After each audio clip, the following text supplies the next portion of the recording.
করলে আর রক্ষা থাকবে না। পালানোর উদ্দেশ্যে গাছ থেকে লাফিয়ে পড়ে আঘাতপ্রাপ্ত হয়ে সেও মৃত্যুর কোলে ঢলে পড়ল।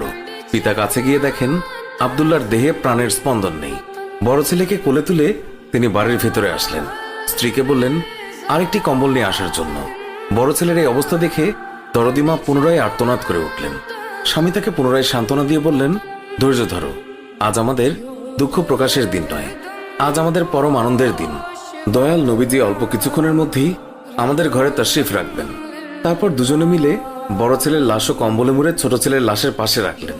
স্বামী স্ত্রী তাদের চোখের পানি মুছে মুখে হাসি ফুটিয়ে তুললেন। হযরত জাবের বাড়ির সামনে দাঁড়িয়ে নবীজির আগমনের অপেক্ষা করতে লাগলেন। অল্পক্ষণের মধ্যে নবীজিকে উটের পিঠে করে আসতে দেখা গেল। হযরত জাবের আনন্দে আত্মহারা হয়ে দৌড়ে গিয়ে স্ত্রীকে নবীজির আগমনের সংবাদ দিলেন এবং পুনরায় তিনি দৌড়ে নবীজির সামনে চলে এলেন। নবীজির উটের কাছে গিয়ে তাকে বাড়ি পর্যন্ত